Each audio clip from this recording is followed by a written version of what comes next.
You know, a colleague yesterday asked me, why did you get the students to face the back of the room? And of course, my first answer was the most honest answer. And then afterwards came the pedagogical reasons. I got them to face the back of the room so they wouldn't see me looking at my notes all the time. Yeah. And then I also said to my colleague, what was really curious is when I created that scenario where I didn't feel like embarrassed that I was looking at my notes, I actually never looked at my notes. And that was curious, yeah, because I anticipated going, but I created the situation, I felt fine, and then, so that happens, whether by design or whether by accident, yeah. And of course, the serious pedagogical reason is, you know, just sometimes by changing your orientation, it gives you a different feel of lessons, gives you a different perspective. And for the nervous system, any change, any difference livens it up again. Do you know what I mean? Because if anything, if you want to think of the nervous system as being machine-like, it's a difference detector. It's designed to detect difference. And when it detects difference, it gets, yeah, that's also part of our biology. You know, what's different in the environment? Because if there's something different in the environment that's unusual, you want your attention to go there. Yeah. So nervous system is a difference detector. I'm inclined to tell stories this morning, but there's one story and one thing that I noticed walking here. So as I walk here every morning, I walk past the daycare center. And this morning, as I was just starting to approach the daycare center, I saw a very large lady, and she had a beautiful little girl in her arms, and she is walking like this. She's real. I could see she's walking fast, and she's walking to the door. And of course, my interpretive mind kicks in straight away. Oh man, she's in a hurry. And then I look at the little girl, and if this lady's walking this way, the little girl is sitting in her arms like this, going. And I'm thinking, oh, that's interesting. She's indicating to something. And lo and behold, this lady who looked like she was on a mission actually stopped, looked at the girl, she said, oh, you forgot to say goodbye to Daddy. And so she turns around, she stops, and she walks back to the car. And I can see Dad sitting in the car going, and she says bye to Daddy, and she's off. And I thought that got me. I said, oh, that was so nice. That was so lovely. I'm thinking, what did I find so lovely about that? That here's this person, she's obviously on a mission, she's late or whatever. And even though she's on this mission and she's late, she notices her little girl just doing this. And I'm thinking, that's pretty good.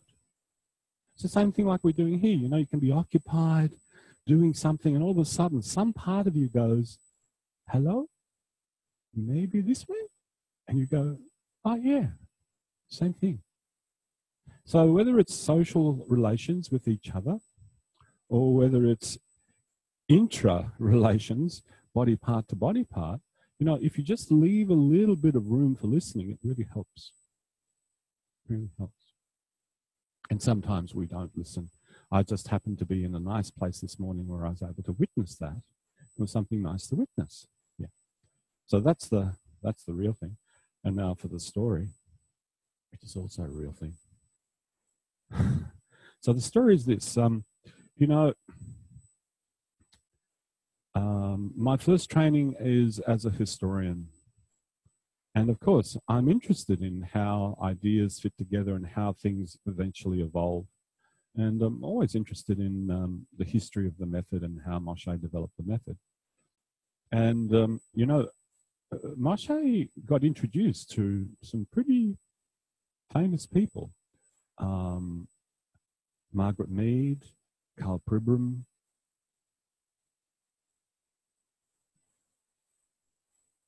a lot of the famous musicians, Yehudi Menuhin, He worked with the Prime Minister of Israel. So, you know, kind of got around.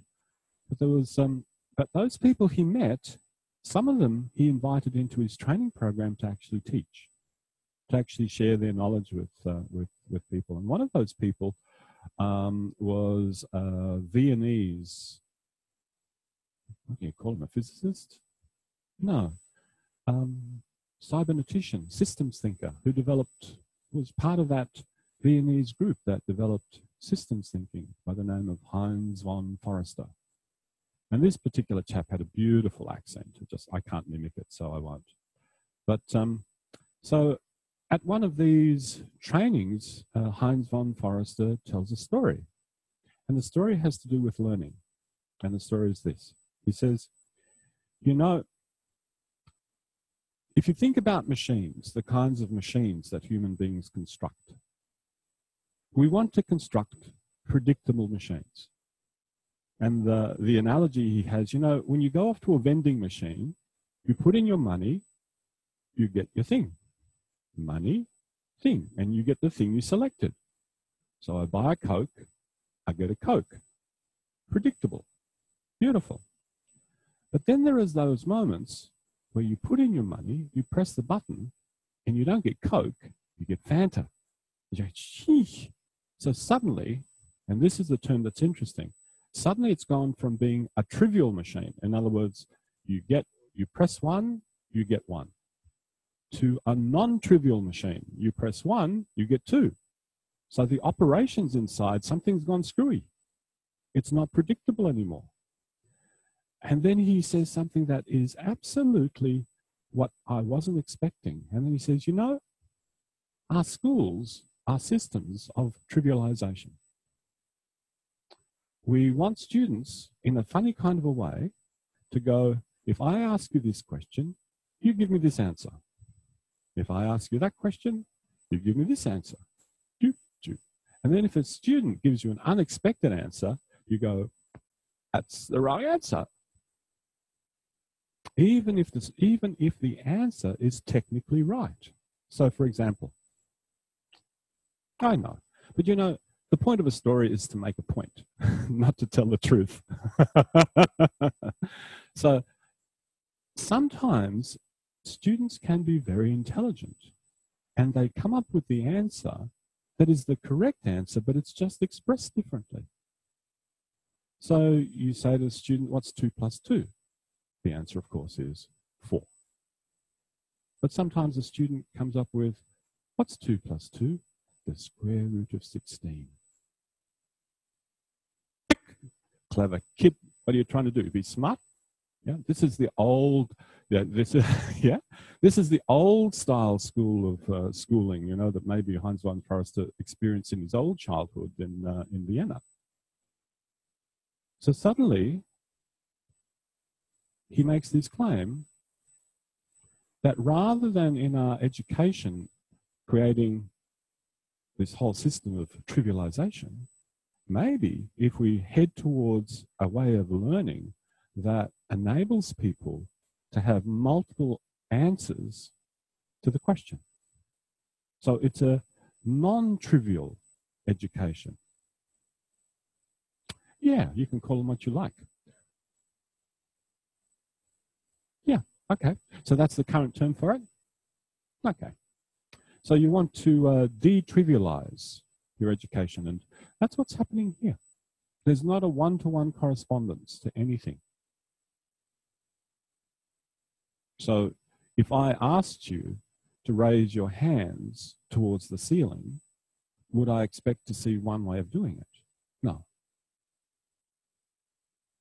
But if I was teaching you to be machine-like, like your laptops, you know, when laptops work well, they do what you want them to do. And when they don't work well, you send them to the de-trivializers called repair people. Yeah. So the same thing here.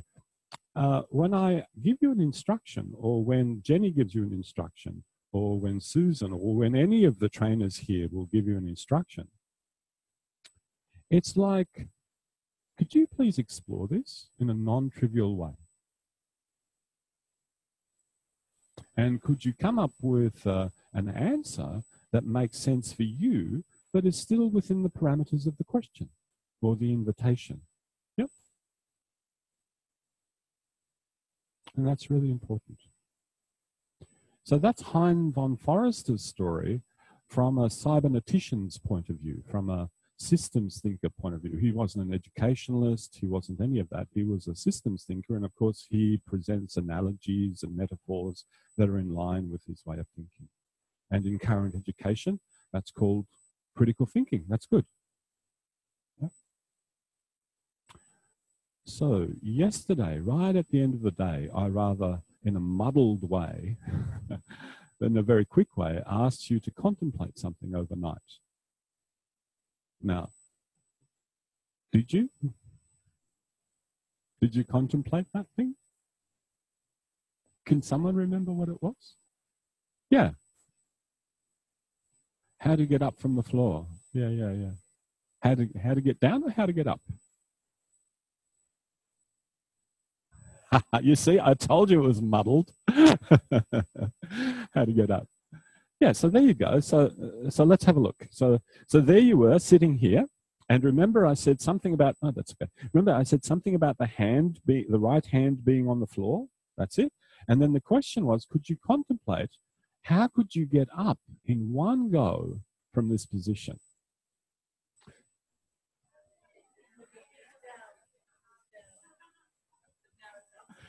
Yeah. Oh, it's up and down. I'm glad I gave that talk.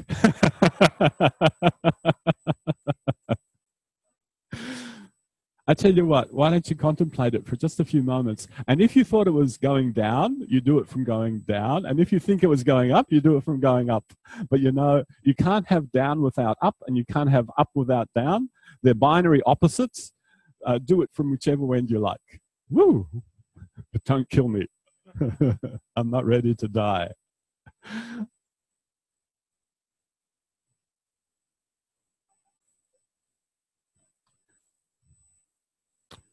Now, you know that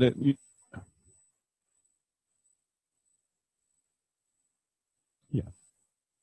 So this is where your orientation becomes really important. So if you're standing and going down, stand facing the front of the room. If you're sitting, notice that when you're sitting, you're kind of quarter turned to the left of the room, but then come up to standing facing the front. And don't shift your feet from the floor.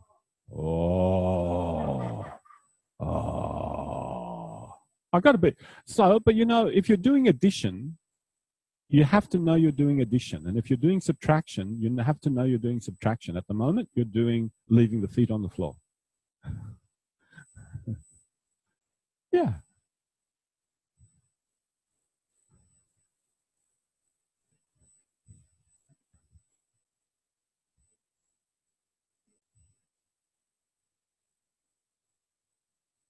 Yes. Of course. Oh, looky. Oh, she's got a smile on her face. Yes, great. Do it again. And you're doing it too. Yeah. That's it. Keep going. You're absolutely on the right track. There we go.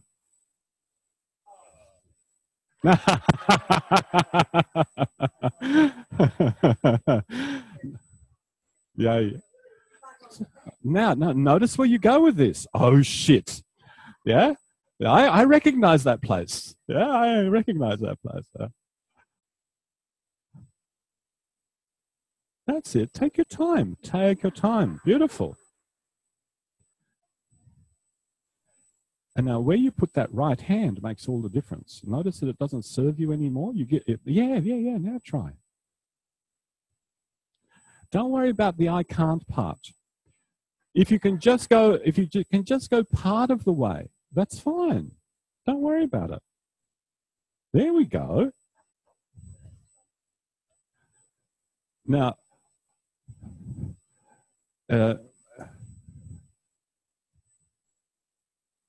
You know, the other day I put those quotes, keep going, keep exploring. You know, the other day I put those quotes on the wall about Moshe and directing yourself. And at the moment, in one of those quotes, he says, can you imagine Buddha, Jesus, Moses, Confucius, how they treated other people, and that's how they treated themselves? Well, you know, Moses led those Israelites through the desert for 40 years. 40 years. And you want to do this in 4 minutes.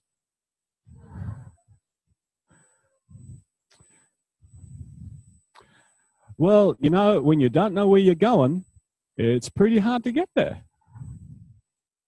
But now you actually have a few visual examples.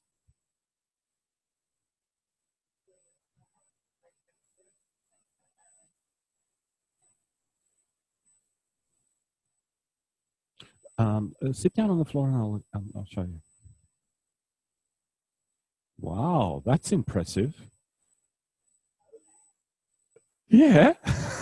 Do you think I didn't notice? You could be so much nicer to yourself. Yeah, look. So Helen's question was, why did I specify the right?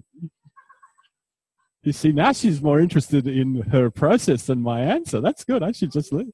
No. You can. Wow. Okay, you're better than me. So why the right hand on the floor? So the right hand on the floor, notice how that twists you around. But notice where your left hand lands.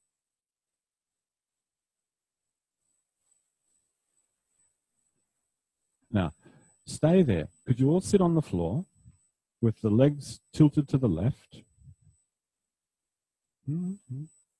No, it's not. Yes, it is a heave-ho thing initially, but then it gradually smooths out. So sit there, legs tilted to the left.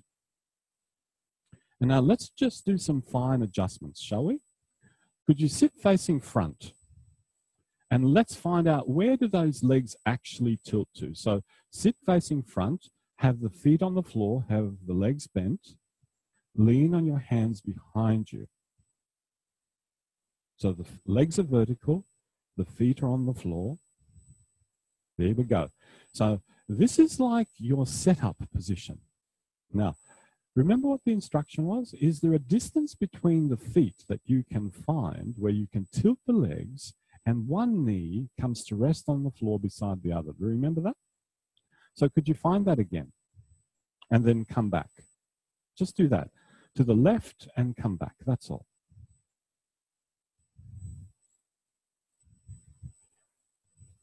Yeah? Now notice something. Notice something. That when you find that position of the feet and you tilt your legs, your feet never actually move from the spot. They go on to the inside edge and the outside edge, but more or less, relative to the floor, they're in the same place. Can you feel that? Do you notice that? That's really important. That's an important clue. And I don't mean to create a puzzle. It just is, because if you want to come up to standing, then your feet have to remain in the same place in order for you to come up. So what is it? Now, here's the answer to your question, Helen. No. Here's the answer to your question. Leave your legs tilted to the left. Place your left hand on the floor somewhere that can support you so that you can slide your right hand forward of your legs. Do you remember that? Now, don't go as far as you can, but just slide the hand forward and feel how your head goes forward and closer to the floor. That is having your hand to the left. Yeah, it is to the left. Yeah. So now go a little bit down, just a little bit. Too far and you'll feel stuck in your hip joints, not far enough, and your head will be too high. So, and now from here, start to sweep that right hand around to the front of the room and come back. And follow it with the whole of your body, the head, as if your arm was wrapped around your head, but it's not. That's it. And now notice that left hand. At what point does that left hand not serve you? At what point could you not push anymore with that left hand? So is there a better place to have that left hand where you could actually, as that right hand sweeps around to the front, you could actually push a little bit with that left hand, come up onto your feet and get up. Ah, there we go. Those of you who are able to squat, this makes sense immediately. Those of you who have had structural difficulties, take your time. It takes a while because your nervous system changes in a flash, but bony structure doesn't. There we go. It does. I mean, about every 7 years, you don't have that same skeleton that you had 7 years ago. So, literally. And I don't want to distract you with trivia, but I think it might be nice to distract you. However, before I do that, let's just get a few things a little bit more tweaked.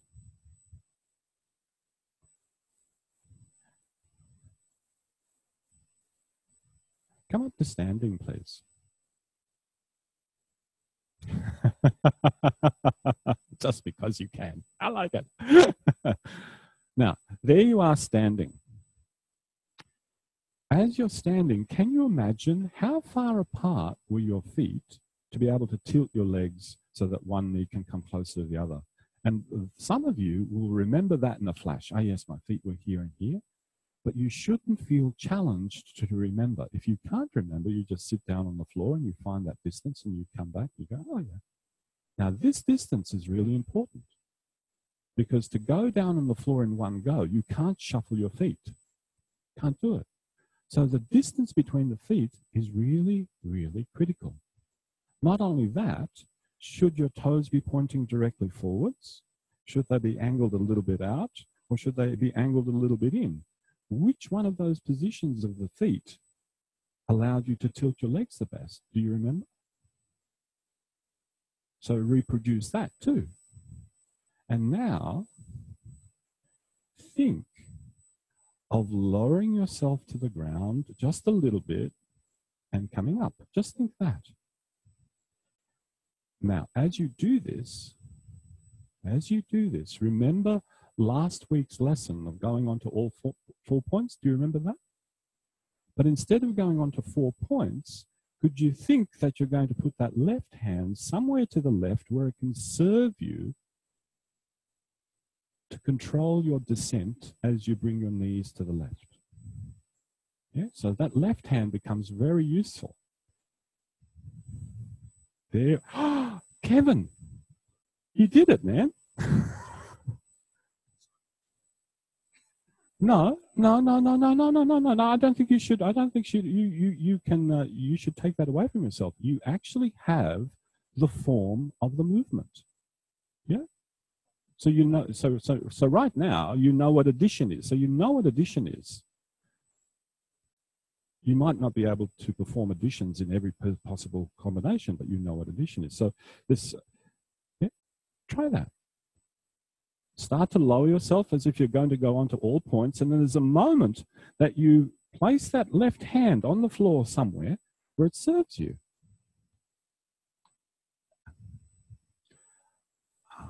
Well, notice how you have to go onto the outside edge of one foot and on the inside edge of the other. Were you doing that yesterday sometime? Yeah. So now, Helen, you know why that right arm has to sweep around. Because the more it sweeps, guess what? The more you've got some ballast.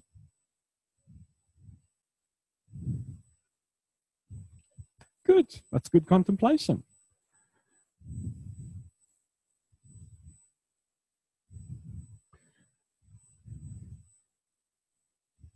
So,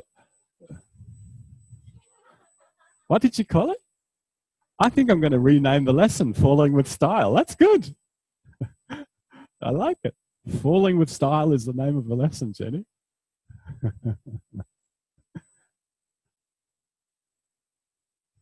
Yeah.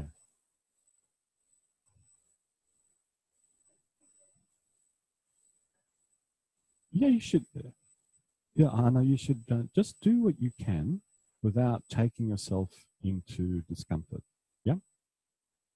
And you know, I've been kind of prepping you for this lesson all week about, you know, how do you direct yourself, that the point is not the movement, but the process, all of that. This is all about this moment right now. Because potentially, if you have any fear in you, if you have any anticipation in you, your nervous system will lock down some parts of yourself. It just does. Whether you intentionally want to overcome it or not, it will. And until that little sense of safety is created, you will injure yourself. So please, it has to feel completely safe. It has to. Now, there's the quality. In this lesson, Feldenkrais uses the term flopping, that the knees flop. If I could qualify that, it's a controlled flopping. Yeah. It's not just I'm out of control flopping, I'm fainting flopping. It's a controlled flopping, and that left hand that you're using helps to control the rate of descent.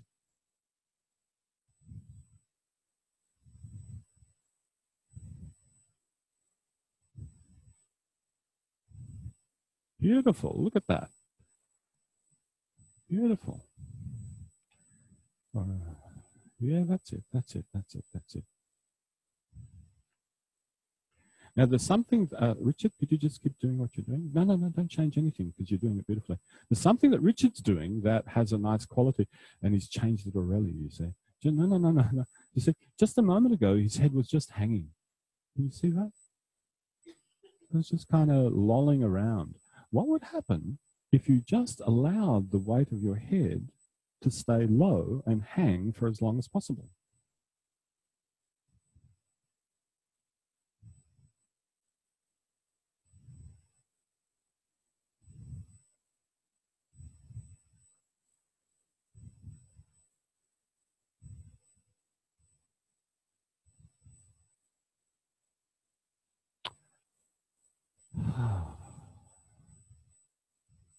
I look at you moving and I can breathe. It's nice. Yeah. It's good.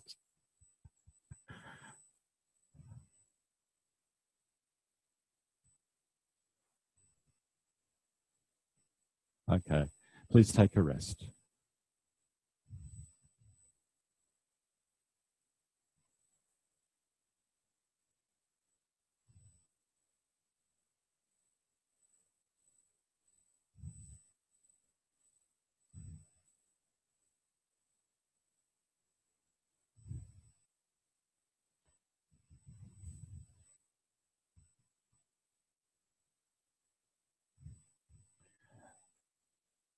When I graduated from my Feldenkrais training, I think that was in October 1991, I was very cognizant that a lot of what they were talking about in terms of the theory, I had no clue about. I didn't know what a neuron was. I didn't know what inhibition was. I didn't know the references to cybernetics or systems theory. I didn't know anything. I knew it was attractive and I was attracted to it, but this lingo I didn't understand. Yes, I understood philosophy, political philosophy, and I understood history, but the rest, not really. And you know, the curious thing is I grew up in Box Hill and I went to Box Hill Technical College. So I kind of understood the mechanics of things, but all that other stuff, but it was fascinating. So I went looking for a course that I could get to know about all those things. And it was really difficult because in 1993, there were not many interdisciplinary courses in academia. And the only interdisciplinary course that I could find was a course in cognitive science. So that's what I did. And I got very quickly interested in the relationship between thinking, moving, and learning. But unfortunately, the cognitive science department was located in the School of Engineering.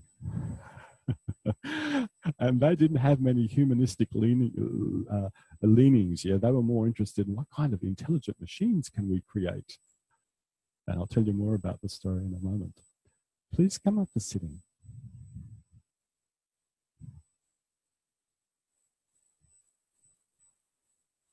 Sit so that you're facing the front of the room.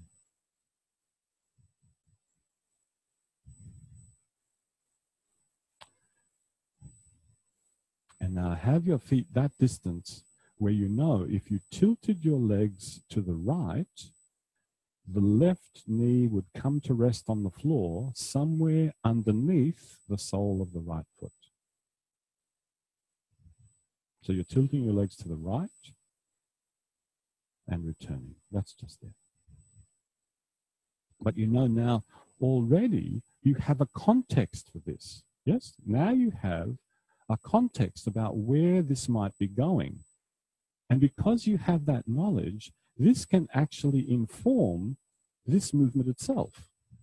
So where will you have that? Where will you have those hands? When will that left hand lift off? Where do you put that right hand?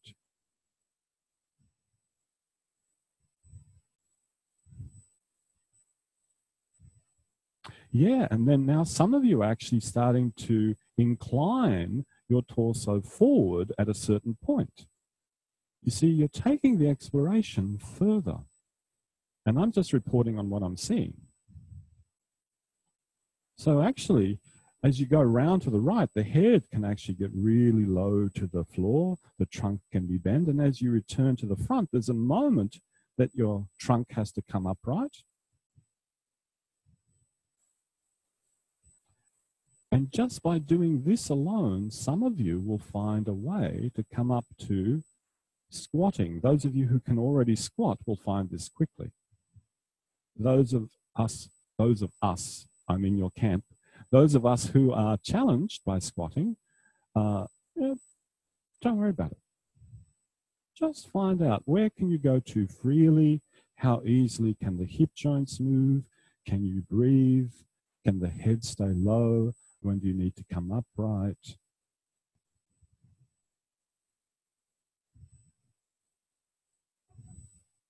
And you know, if you can come up to squatting, that means in a funny kind of a way, you're already standing on 2 feet. Would you agree? Yeah. Then it's just a matter of extending your legs and you're up.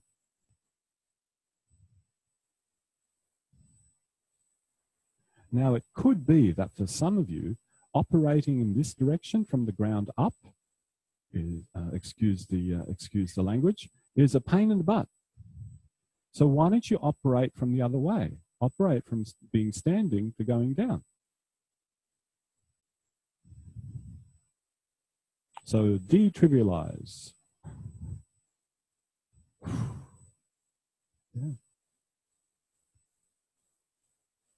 Yeah, this is the tougher side now.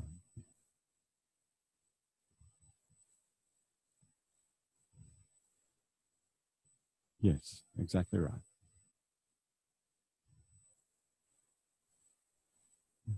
Wow.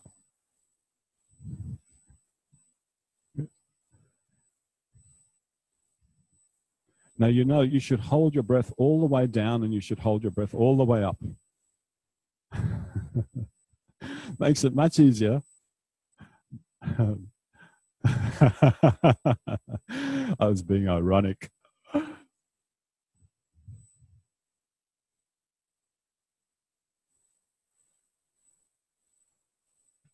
That's nice. That's really nice. Yeah. So keep doing what you're doing, because what you're doing is really nice. Yeah. So keep doing what you're doing and give yourself some headroom. Yeah. Oh, good, good, good. Because that's why I came over, because I thought that's what you were doing. See right there how you extend your neck? Feel how that gets into your extensors? Now stay there, stay down and look forward and then look down and feel how your extensors switch on and off. Yeah, feel how you get rounder when you look down and how you extend. And then feel what that does to the hip joints. Feel how that softens the hip joints, and that wants to extend the hip joints. Can you feel that difference? Yeah. So this is the reason for lowering the head. Yeah. Bing. Yeah, we all do. Tying the shoes, we all do it. Do you mind if I just show that to others? You want to stay where you are? I'd like to collect them in the corner. Please stop and come down in the corner. This is maybe a part of the room you haven't been to yet. Yay! Is that all right? That's fine. Well, this is the perfect example because you could feel the difference. So, can we just talk about it a little bit? So, I came over because I could see you doing something with the head. So then we had a conversation, and we had a conversation about the effect of the head on the whole trunk. So if you want to get into that position again, so now structurally, as you said, you're really capable of squatting. That's what. And that's good. Keep her entertained. Yeah. So. Why don't you turn around the other way? That's okay. No, that's fine. No, that's right. No, you should be in the direction you feel most comfortable. Yeah, that's okay. You can be envious. You can be. No. Oh, we'll deal. We'll deal with that in a moment. But you see, so this is where we came to. Because you have so much ability here, you think, wow, what else could you do? Yeah, but you can do something. And this all comes back to your first week about the head and the eyes and the freedom of the neck and how that works into the flexors and the extensors. Do you remember some of that? So you see, when you look forward like this, what is the tendency? The tendency is for these neck muscles to contract. And when those neck muscles contract, most of us have learned when these neck muscles contract, all the muscles down the back contract. We haven't, yeah. So we haven't really learned to differentiate those two for most of us. So not only that, when those muscles contract, we also learn a pattern of actually activating our legs to bring ourselves up. This is what we learn to do. Yeah, it's a learned thing. But as soon as you let the head lower, look, the muscles of the back actually, they're still working, but the back becomes rounder. Then the muscles are not pulling the back into an arch anymore. Not only that, the associated whole body pattern is now where the hip joints actually soften even more and you go into folding more. So this position of the head is not by just some crazy idea of mine, you should keep the head low. This position of the head affords a movement in the hip joints that is not afforded by lift your head again. That, can you see? And can you feel how the pressure on your feet changes? It's like you want to come up. Yeah. Yeah.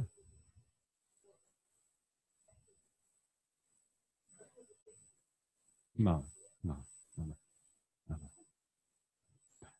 However, Helen, no. I've come out of that. You've been there long enough. No. So this is where the story this morning becomes really important. The trivial machine and the non-trivial machine. You are non-trivial machines. There is not a one-to-one correspondence with anything. Everything that can be differentiated and learned in a different way.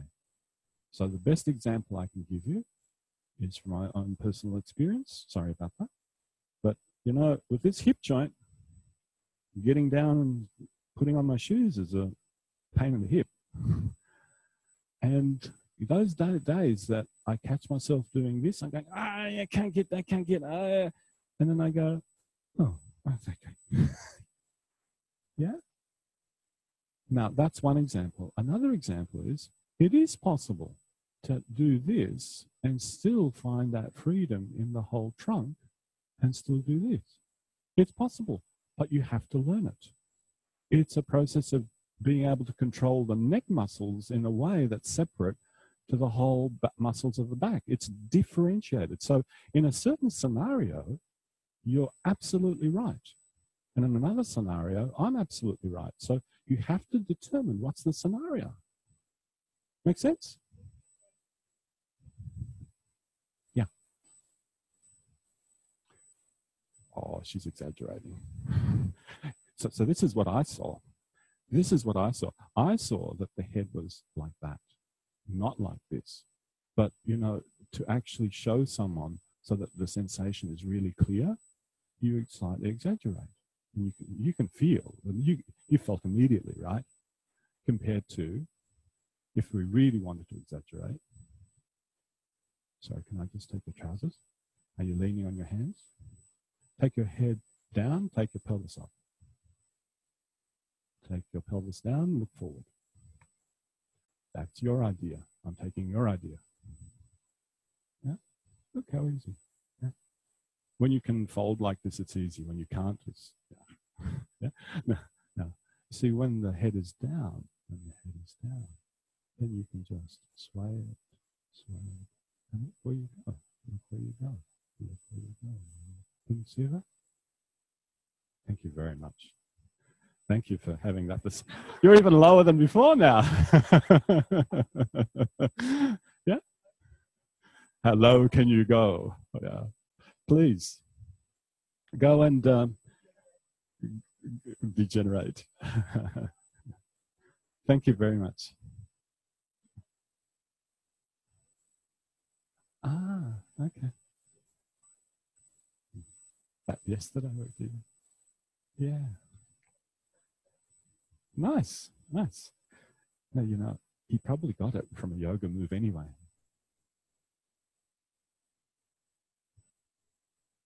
Yeah. So what happens if you put some of those ideas into practice? What happens if you put some of that thinking into practice? And you know, you don't even have to go into a squat. You could just literally be on all fours and take the head right and take the head left. And you can feel how that takes you onto the outside edges of the feet. You can just do that. So for those of you that find it difficult to squat, here's the alternative. You start to go down onto all fours, all 4 points. You don't quite go down all the way. You let your head hang, and you just simply sway your head to the left. Feel how that takes you to the outside edges. Sway your head to the right. Feel how it takes you to the outside edges.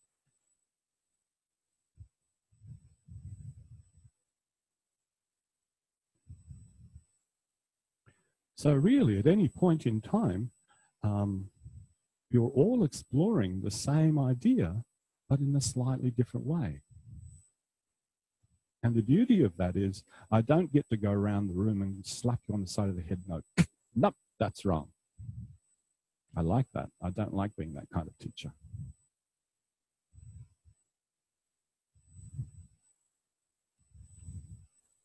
But I might become that kind of teacher if I can see that some of you are heading into danger and that you're actually ignoring yourself and forgetting yourself and not being aware of yourself. Then I might go around and go, no. And that's the only reason I'd do it. But I'd never actually do it.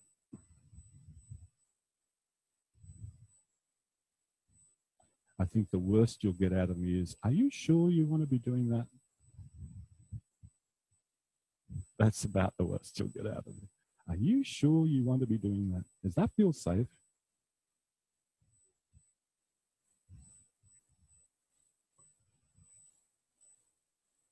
Oh, really?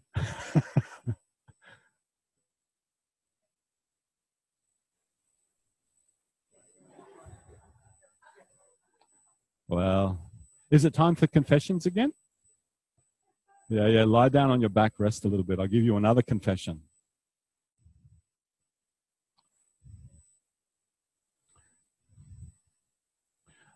And you know, I'm confessing these things to you not because I need to absolve myself, but because if I let you in on my process, And what happens in my own mind and what happens in my own emotions as I teach you, some of you might understand that when you teach, you too will feel these things, and it's fine to feel these things, and you do things about them. So, you know, this lesson for me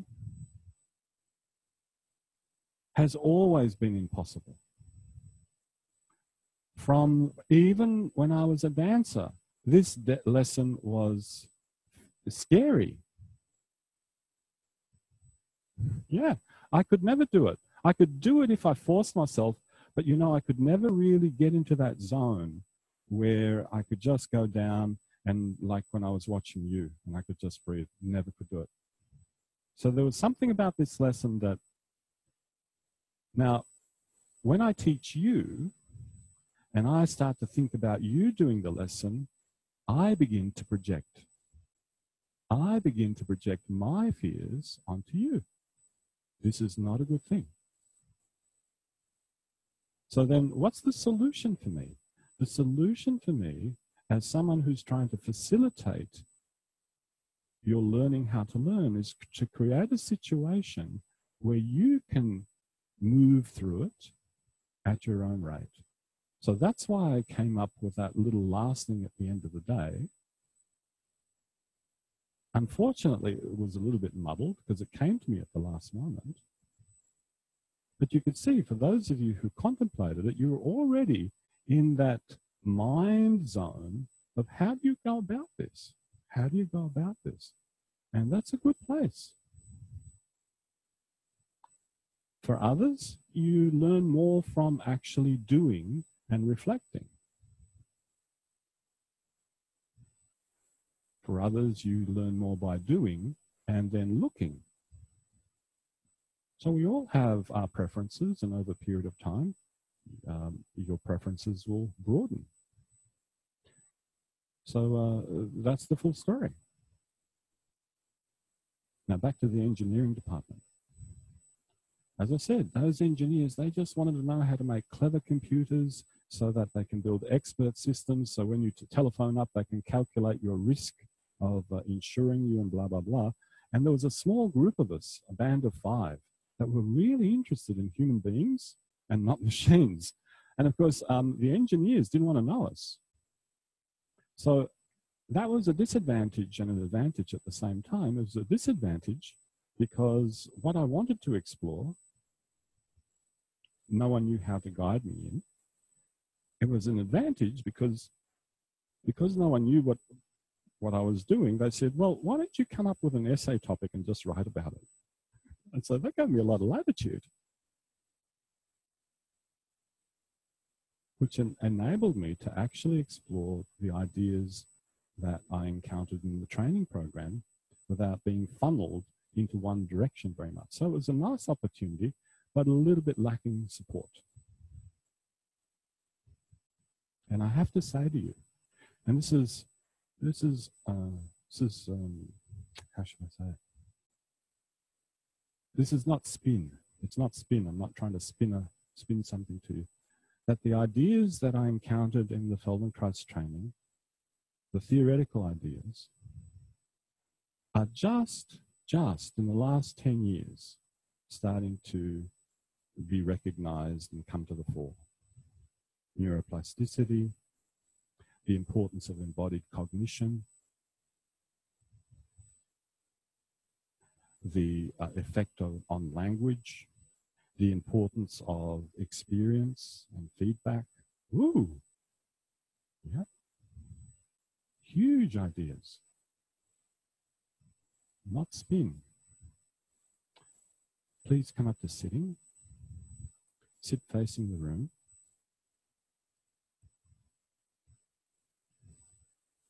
Sit facing the room. What kind of instructions are you? Oh, I'm facing the room. Sit facing the front of the room, please. Have your feet standing, your legs vertical. And now tilt your legs left and right.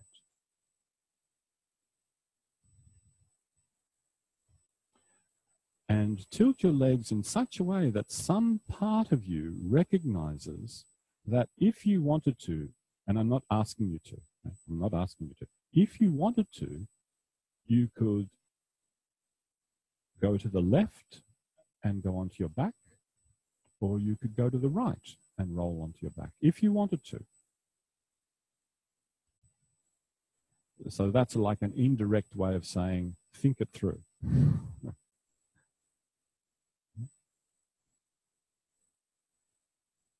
And now this is an even more of an elaboration on your question, Helen. If you're going to the left and you wanted to roll onto your back, that right hand could go around, around, around in a big circle until it ends up over your head and you're on your back. Same thing when you go to the left. That left hand can go around and round and round on the floor in a big circle until you end up on your back. And this is the lesson that Jenny taught. Always in contact with the floor, staying low to the floor. Good, why don't you do that? Once around to the left, once around to the right. However, if you'd like to do it several times to one side, do it several times to one side.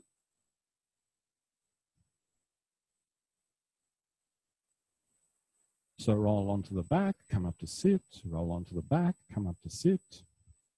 And you know that distance between the feet? Notice, even the distance between the feet helps.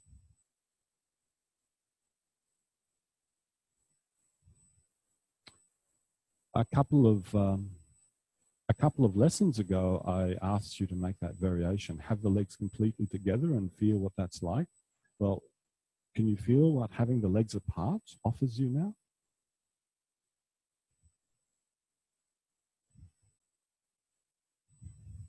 That's nice.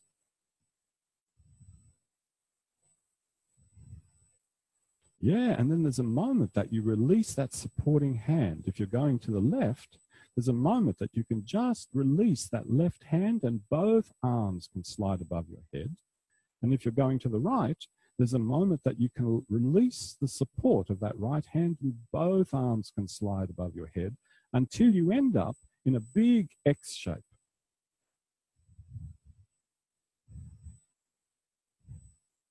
And then you have to find the bending of the legs. And then you come up again. And then you roll to the other side and you make a big X shape. And then as you roll back up, you have to find the bending of the legs. And there you are. Things are starting to coalesce. So you've had the sailing metaphor. It's time to go into the cooking metaphor. This is what cooking's about. You have a whole bunch of ingredients. They're all separate. And then you start cooking them. And the science of cooking is how these parts all coalesce into one dish. That's what you've been doing. Gradually taking one ingredient, another ingredient, another ingredient, and then putting them into a quite elaborate dish.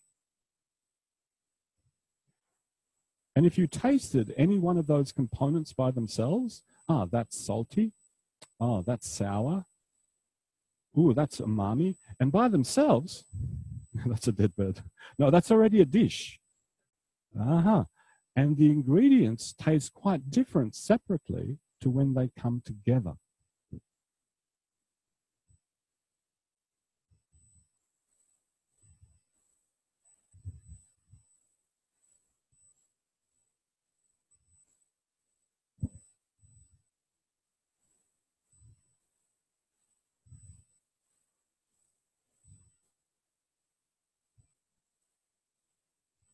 And what you'll find is, if you can sweep the hands around you in a big circle, then one hand can keep going and the other hand can actually act as a little bit of a push to bring you up to either sitting or squatting.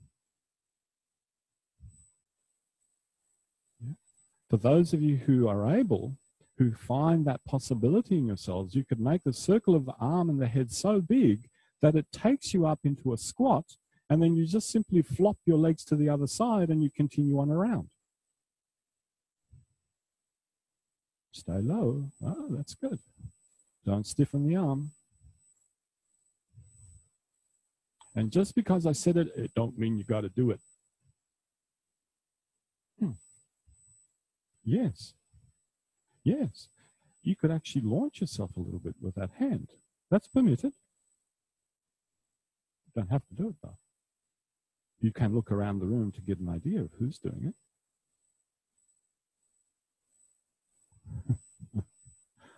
Well, that's the next level of refinement. That's called, when you're actually cooking a meal, right at the end, you have the presentation. So the presentation would be, you end up always facing the front of the room when you squat, and you always end up with the head facing the back of the room when you're lying down. That would be the ultimate presentation. But for the moment, just cook the meal or taste the ingredients.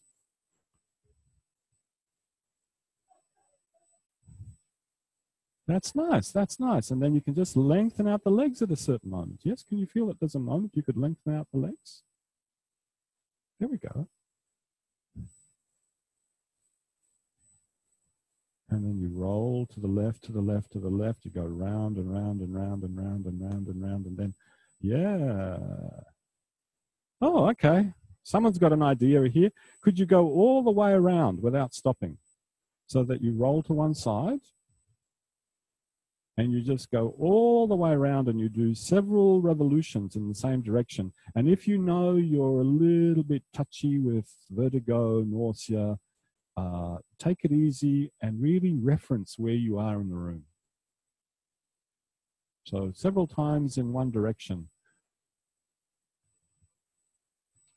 And maybe for the sake of sanity, for my sanity, not necessarily yours, how about we go all around to the left?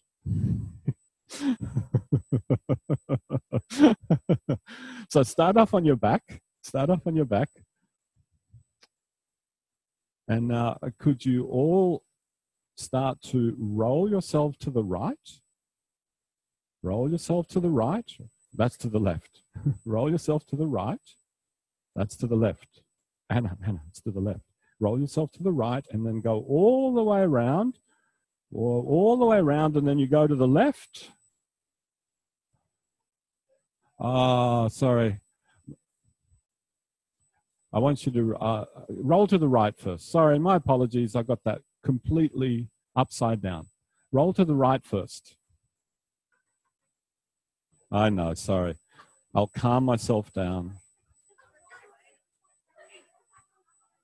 Stop. Let's try not to. As I said, yeah, that's all right. So lie on your back. Lie on your back. Have your arms above your head.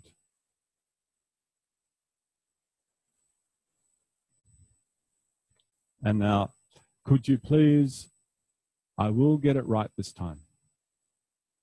Could you please roll to your left? Roll to your left. And then, without stopping the rolling of the pelvis, go all the way up to sitting. And if you can go to squatting, go to squatting. And then continue on around to the right. Flop the knees to the right if you're squatting.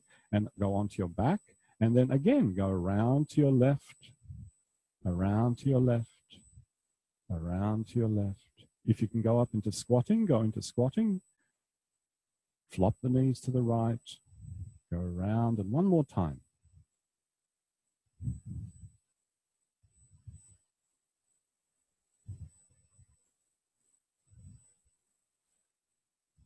And when you end up on your back, stop, rest.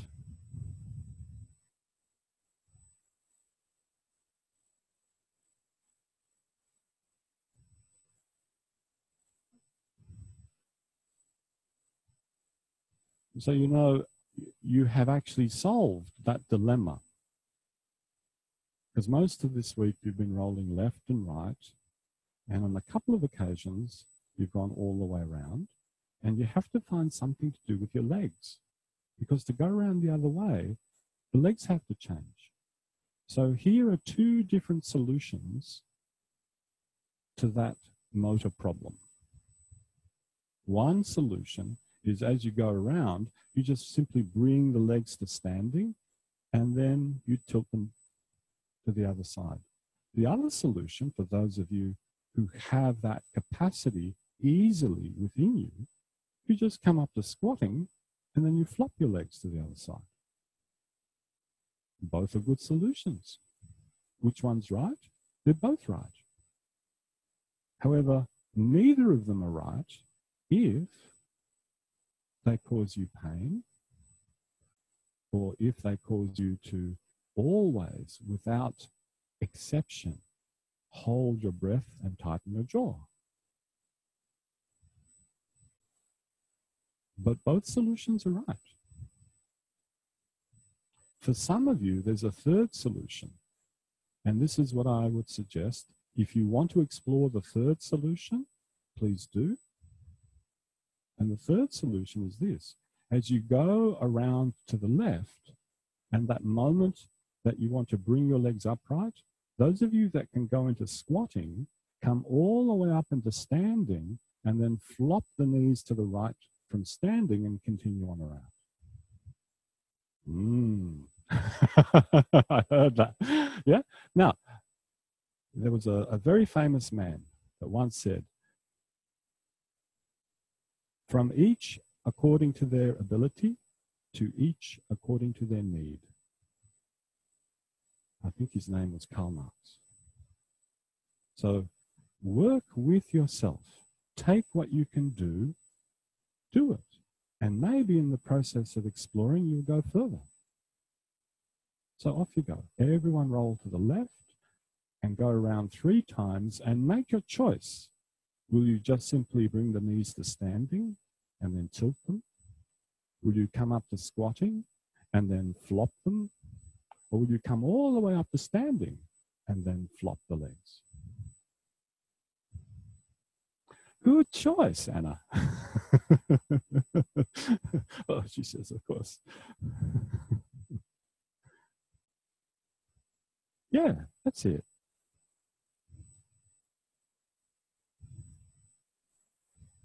And those of you that choose to come up to standing, there's a moment that you're at your highest zenith. Yeah? Your head is at the highest point, and you don't even flicker for a moment. It's a point on a curve that's going up and then back down again. And now here you are moving in the 3 dimensions of space, forward and back, side to side, up and down.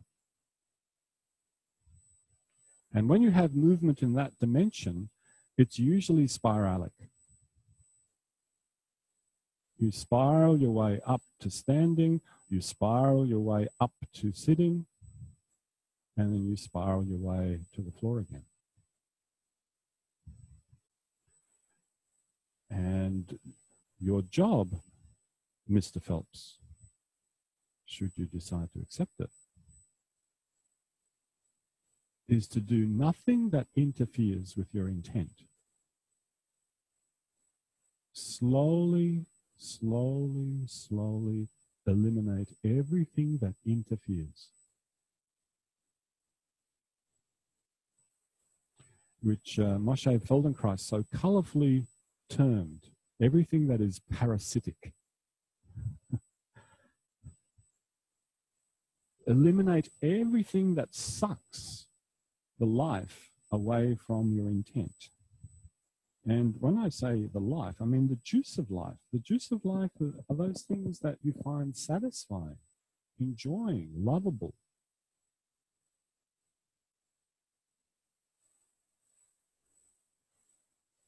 So eliminate everything that is parasitic to you feeling that way. And I think we've exceeded R3, but that's okay. Stop and rest.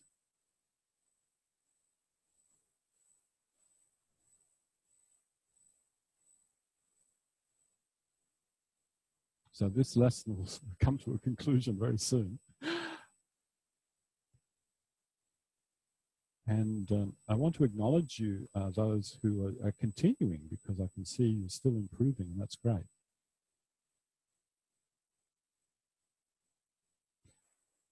So if you take anything that you're able to do, if you take anything that you are currently able to do, no matter what that thing is, you can always take it the next step in terms of qualitative improvement. It would feel even more aesthetically pleasing to you. So whether you're able to do a small part of this, a quarter of it, all of it, if you could just flip the knees, if you can come to squatting, doesn't matter. There's always a way of refining what you're doing in an aesthetic way, so that you can say to yourself, you know what? I do that much and I really like that. That really gives me a feeling of satisfaction. Sorry, slipping over into the cooking metaphor again. You cook a meal, you taste it, you go, oh, that's so good. You cooked it and you taste it. You go, that's the best version I've ever done of that meal. I've personally thrown out many meals, but there every now and then I cook up a meal, I go, oh, that is so nice. You can do that with your movement. And it doesn't matter what portion of the lesson you're doing, you can generate that feeling. And when you generate that feeling, it makes you float. The world looks good. Your friends look good. Even your enemies look good. All right, so now think it through, rolling to the right. Think it through, rolling to the right. There you are, lying in an X shape on the floor. And think it through, going to the right, rolling to the right, the pelvis rolling, the limbs connected with the pelvis. The distance between the feet that you're going to choose to start with.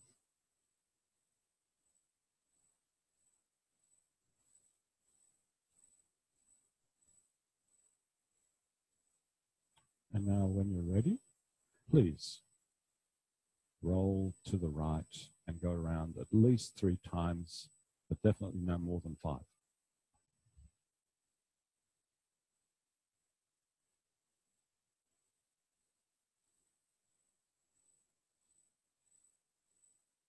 And some of you might find that you spontaneously come to squatting and do. And some of you feel like, oh, I get to squatting. I think I could just continue this spiral up in an arc towards the ceiling. You come all the way up to standing and then go back to squatting and flopping the knees, and all around you go.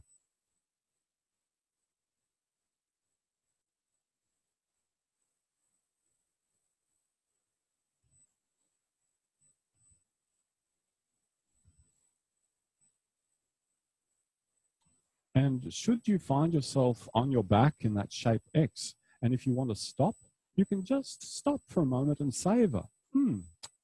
Was that a nice taste? Was there a particular part of that meal that I enjoyed? Oh yeah, I really like that part.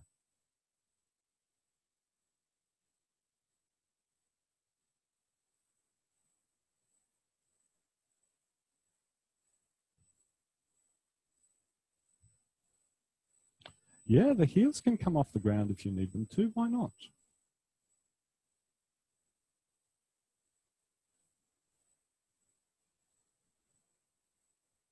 And you could just simply explore that moment of the hand being on the floor, the hand not being on the floor, the hand on the floor, the hand not being on the floor, and being on your feet.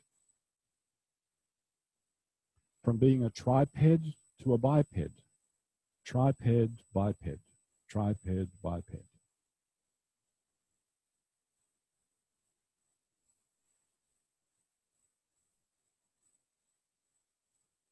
The toes all right? Cramp. All right. Let that be, please.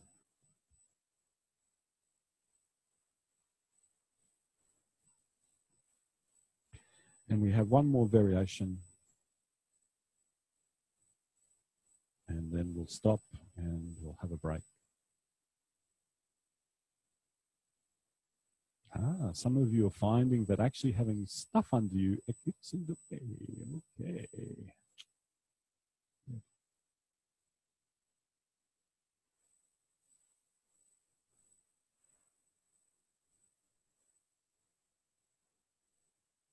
So at the risk of there being a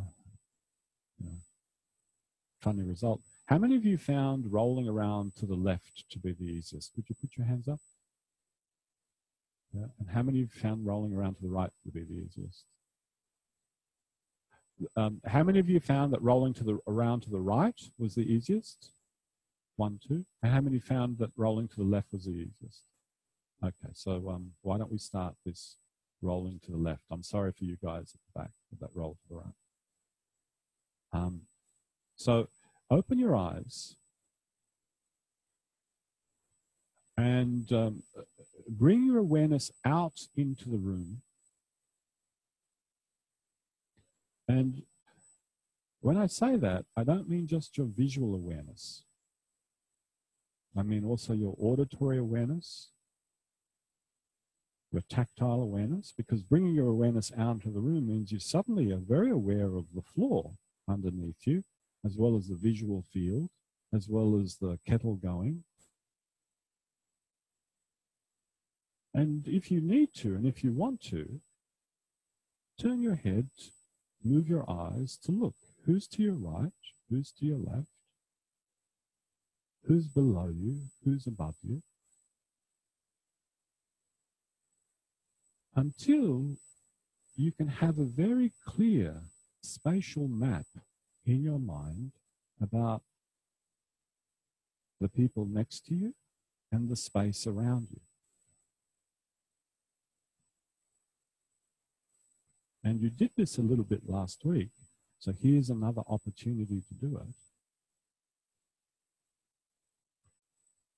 Could you start to roll yourself to the left until you're all doing it together? So keep going around and around until you find yourself in social consensus.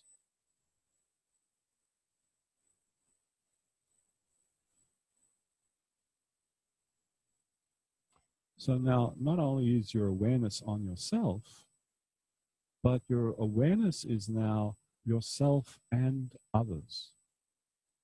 And it doesn't mean you give up your own intelligence. Stay intelligent. It just means that some of you will need to go slower. Some of you will need to go faster. And it doesn't matter whether you're just flipping the knees or squatting or standing. It's the same thing. You're all doing the same thing.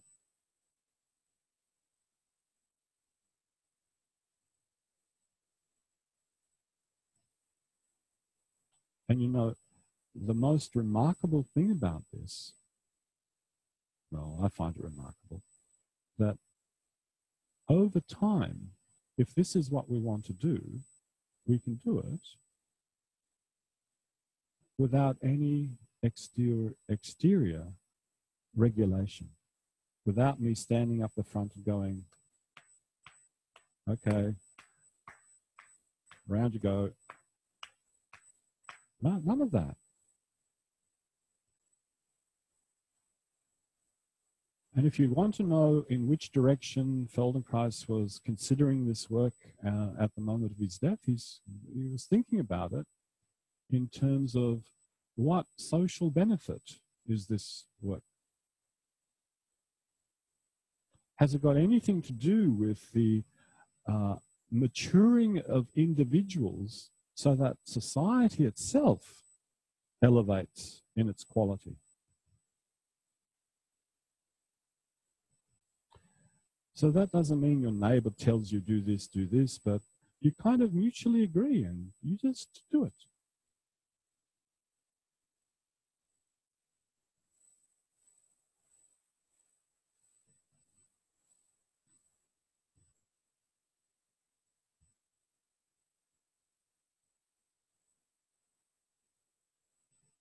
Remain lying on your back, please.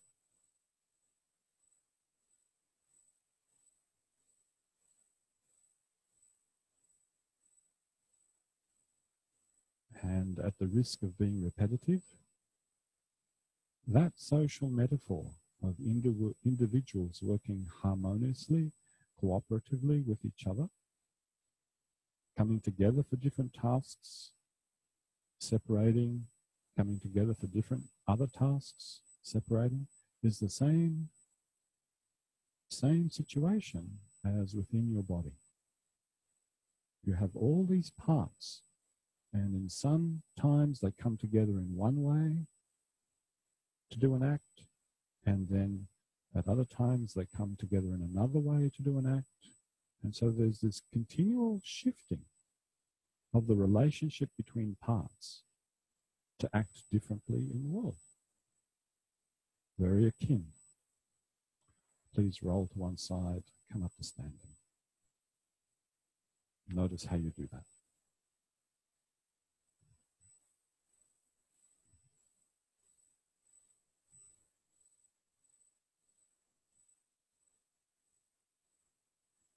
So when someone asks you, well, what did you do in those 3 weeks? You can say, I was being politicized.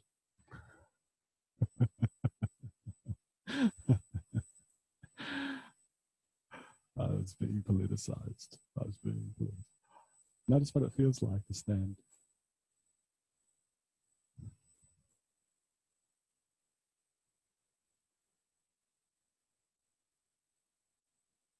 Walk a little bit.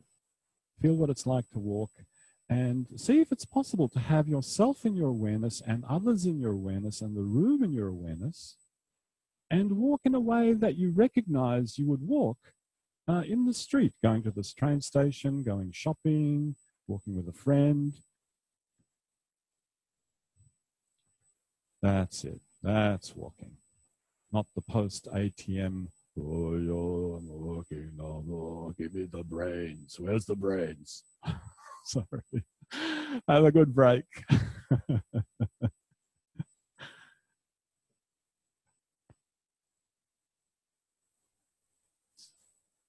Yeah, I'll come back at about 10 past.